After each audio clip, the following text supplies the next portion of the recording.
Moment when the right project has finally been found, there is a risk that the funds to develop it are lacking. So we can see that the relationship between the committee's work and the government's response has always been a difficult one, and sometimes even dramatic. The tower that had survived 800 years of danger was now facing a truly formidable foe, the Italian bureaucracy. Although many people were infuriated with the committee's slow pace, the committee placed the blame squarely elsewhere, the government. The whole project has taken an inordinate length of time, largely due to Italian bureaucracy. We're set up by a law which has to be renewed every 2 months. And very often it isn't, and we have long, long periods of time, anything up to 6 months or more, where we have no mandate. And people say, why haven't you done anything? The simple answer is, ask the Italian government. The mission to save the tower was once again on hold. While the bureaucratic wheels turn slowly, life in Pisa goes on as it always has.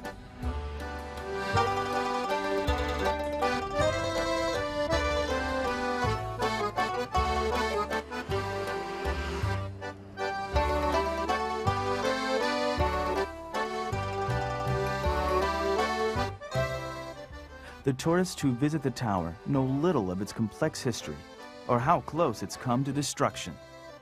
I read that they did something on the foundation to keep it from falling over. They didn't want to set it up straight. They'll lose the tourism, eh? And I think they shouldn't. It's like if they take the smile away from the Mona Lisa. It looks like it's going to fall over.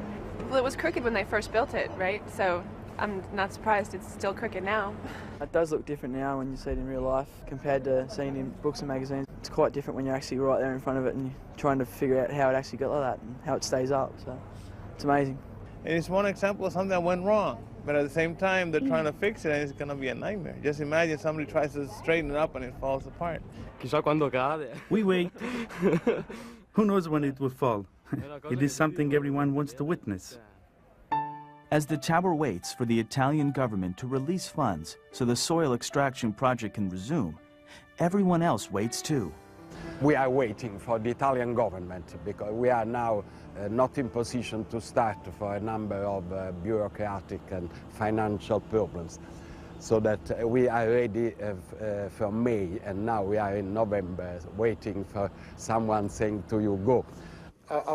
For everyone, even the engineers working on the tower, it has been a long journey. When the work will be finished, I shall be extremely happy to become a free citizen and not be involved in Pisa Tower, not be involved with the mass media, not be involved in the relations with the politicians and so on.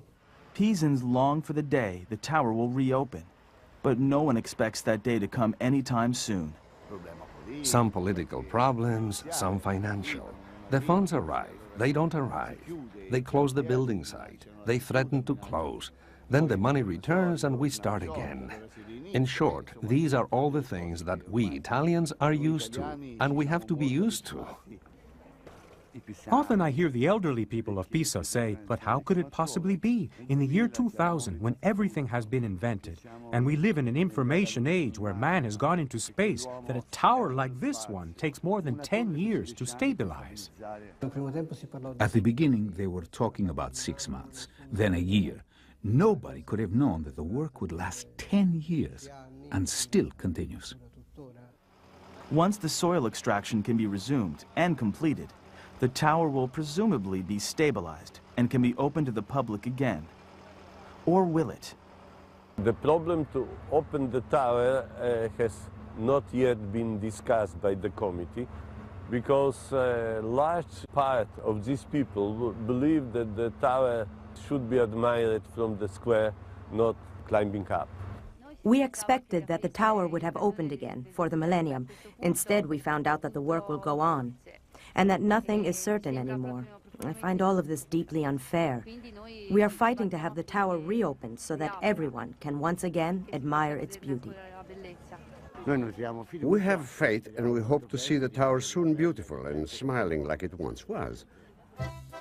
No one can imagine Pisa without its tower.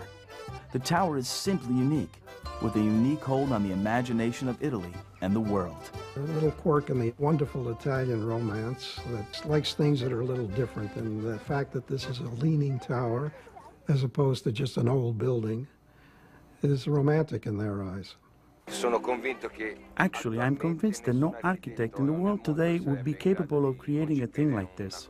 They could dream it, but definitely not build it. Nature decided it would be tilted, that it would come out inclined. Therefore, people come to see this miracle that is still standing. It is so magnificent, such a beautiful structure, and the whole piazza is so beautiful. It really would be unthinkable that the tower should be lost really to the world. I hope the future is at least another 300 years. The future of the Leaning Tower of Pisa remains as uncertain as ever.